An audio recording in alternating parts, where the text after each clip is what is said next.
Halo, Assalamualaikum warahmatullahi wabarakatuh. Salam sejahtera bagi kita semua. Saya Ulfa Herianti Rahmani dengan NIM 860628317. Sebagai seorang pendidik di jenjang pendidikan anak usia dini atau PAUD, setiap hari saya dihadapkan pada kepolosan, tawa, dan fondasi tumbuh kembang anak. Namun, di balik setiap permainan dan kesenian yang kita berikan, ada sebuah fondasi kokoh yang mengawali praktik tersebut, yaitu filsafat ilmu. Pada presentasi kali ini, saya akan menjelaskan bagaimana filsafat ilmu menjadi pilar utama dalam memperkuat ilmu pendidikan, khususnya pada dunia PAUD. Melalui hubungan timbal balik yang harmonis dan tentunya analitis. Pertama-tama, mari kita analisis hubungan saling pengaruh di antara keduanya. Bagaimana filsafat ilmu mengawasi dan memperkuat pendidikan? Filsafat ilmu berfungsi sebagai penjaga pintu masuk pengetahuan.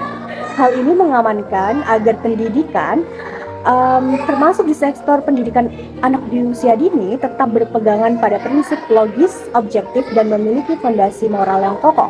Filsafat memastikan bahwa pendekatan yang diterapkan di PAUD bukan hanya sekedar moda sesaat, tetapi merupakan kebenaran ilmiah yang dapat dipertanggungjawabkan secara akademis dan mengandung nilai-nilai kemanusiaan yang mendalam.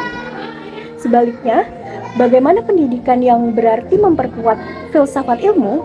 Ketika kita menjalankan pendidikan PAUD yang bermakna melalui pembelajaran berbasis permainan, kita sedang menciptakan data, realitas, dan tantangan baru dalam praktik.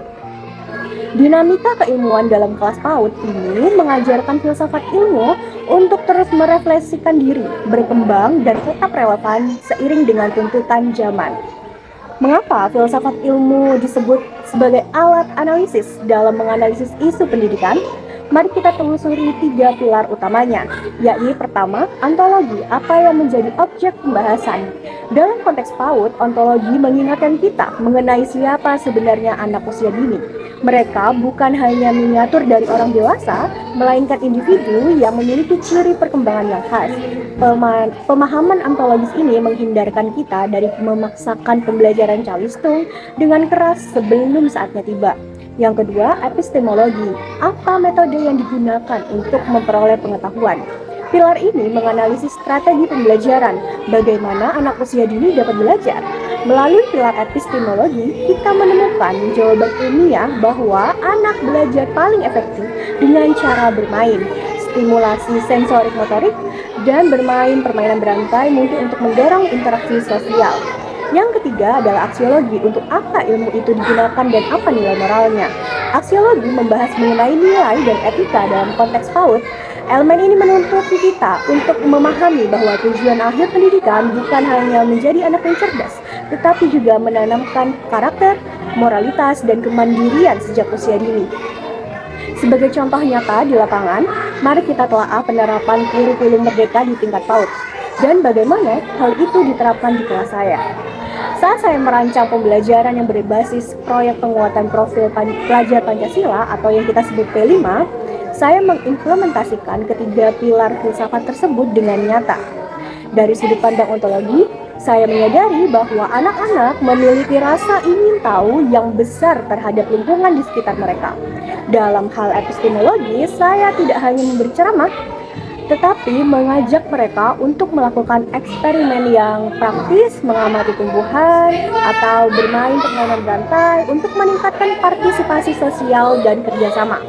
Dalam konteks aksiologi, tujuan akhir yang dicapai bukanlah sekedar produk fisik yang sempurna, tentu saja, tapi terinternalisasikan nilai gotong royong atau kemandirian atau kecintaan terhadap lingkungan dalam jiwa anak. Ini adalah contoh nyata bagaimana filsafat ilmu mengubah teori yang abstrak menjadi tindakan yang konkret di dalam kelas PAUD. Sebagai kesimpulan, filsafat ilmu bukanlah sekadar ide yang tertulis di atas kertas. Bagi kita sebagai pendidik PAUD, filsafat ilmu berfungsi sebagai panduan yang memastikan langkah-langkah kita tetap berada pada jalur yang benar dalam membimbing anak-anak yang masih di usia dini. Dengan filsafat, pendidikan yang kita sampaikan menjadi kuat secara ilmiah, humanis dalam pelaksanaan, dan mendalam secara spiritual. Saya, Ulfa Herianti Rahmani, mari terus mendidik dengan sepenuh hati, diimbangi dengan logika, filsafat yang membumi. Terima kasih. Sekian. Wassalamualaikum warahmatullahi wabarakatuh.